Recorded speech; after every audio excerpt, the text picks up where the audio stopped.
Assalamualaikum warahmatullahi wabarakatuh.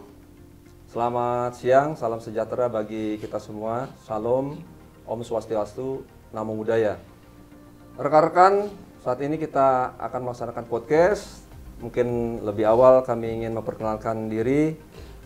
Nama saya Serdik Jaka Mulyana SIK IMIKA dari Pokjar 5. Kemudian dalam bincang-bincang podcast ini juga kami ditemani oleh rekan-rekan, ada 5 orang di sini.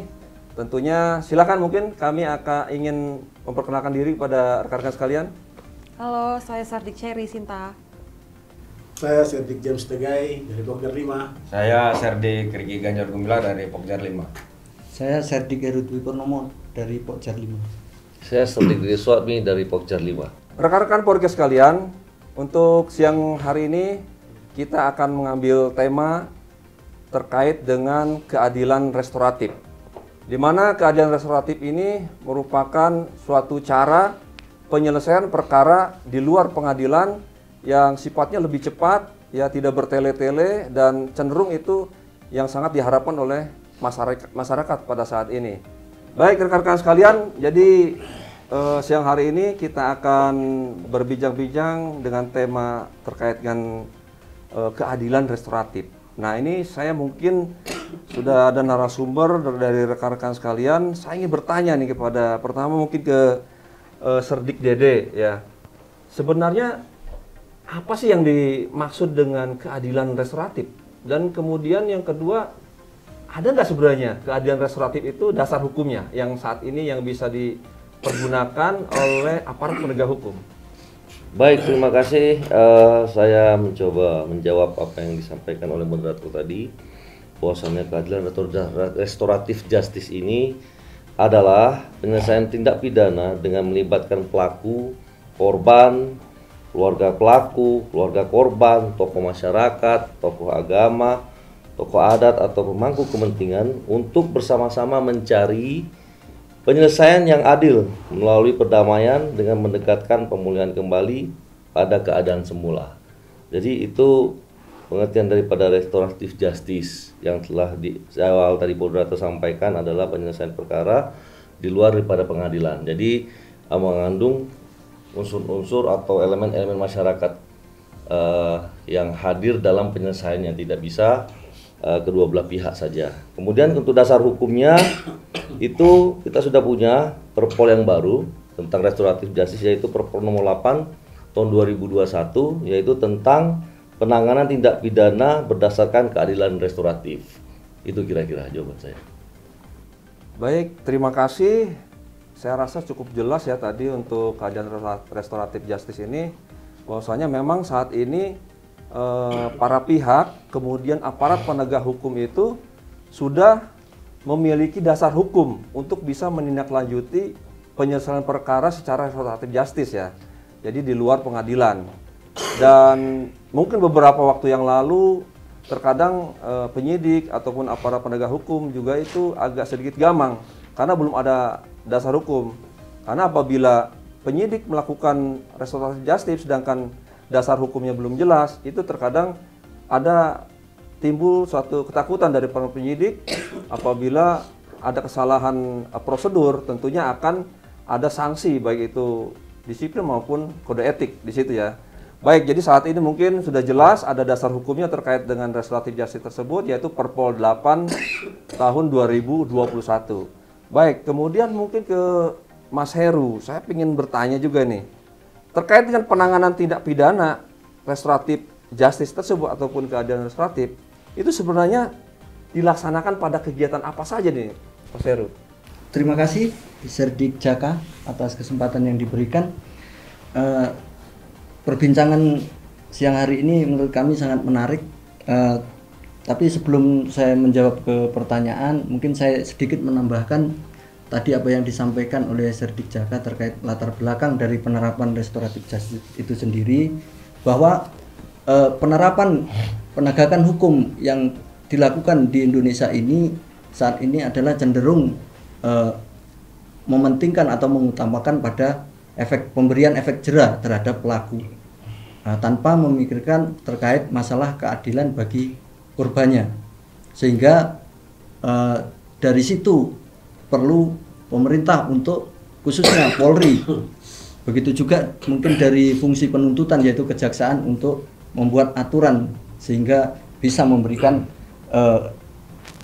manfaat atau rasa keadilan bagi pelaku. Kembali kepada pertanyaan, untuk pelaksanaan restoratif justice itu sendiri biasa dilaksanakan yaitu pada fungsi penegakan hukum reserse kriminal, yaitu pada tahapan penyidikan maupun tahapan penyelidikan.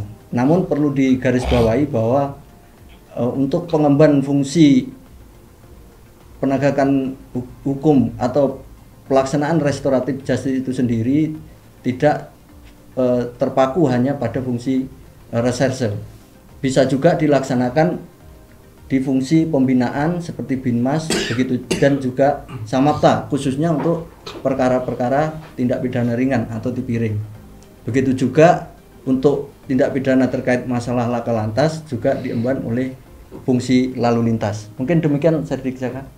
Baik, terima kasih. Jadi mungkin tadi terkait penyelenggara daripada kegiatan pelaksanaan restoratif justice sudah dijelaskan oleh Serdik Heru, bahwasanya itu diselenggarakan oleh penyelenggara fungsi reskrim di tingkat penyelidikan maupun di tingkat penyidikan. Dan mungkin pertanyaan selanjutnya mungkin dari Serdik Cherry, silakan. Kira-kira nih untuk Serdik Ricky Ganjar, ada nggak sih persyaratan khusus atau persyaratan apa yang harus dilakukan untuk keadilan restoratif ini? Mohon penjelasannya.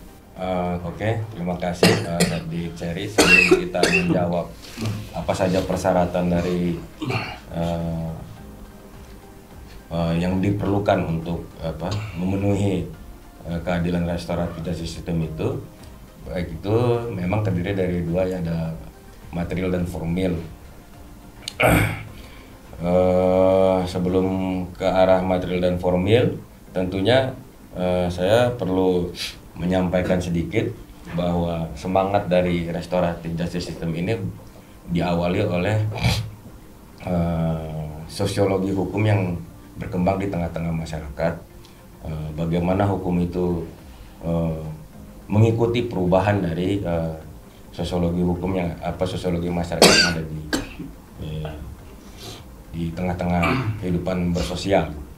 Contoh kita ketahui bersama seperti ini sebelum masuk ke materi terkait masalah undang-undang terorisme. Ketika terjadi bom Bali, kita mengalami kebingungan dengan aturan apa pelaku-pelaku pidana teror tersebut untuk dikenakan. Akhirnya tetap menggunakan dengan pidana umum. Dengan perkembangannya lahirlah undang-undang terorisme. Nah, sama dengan keadilan restoratif justice system yang di awalnya itu tidak tertuang di dalam sebuah aturan karena ada perkembangan dari masyarakat dan bergesernya rasa keadilan yang tadinya mungkin hukum itu sebagai alat untuk menindak atau memberikan efek jerah, tapi sekarang hukum itu lebih cenderung kepada memberikan rasa keadilan. Polri, khususnya Polri, menangkap kebutuhan hal tersebut di tengah-tengah masyarakat. Tentunya dengan melakukan progresif hukum. Salah satu contohnya progresif hukum itu Polri mengeluarkan peraturan kepolisian nomor 8 tahun 2021 tentang keadilan restoratif justice system. Nah, ini salah satu bentuk progresif. Tentunya kalau melihat dalam syarat-syarat sesuai dengan peraturan kepolisian nomor 8 tahun 2021 itu ada persyaratan material maupun persyaratan formil.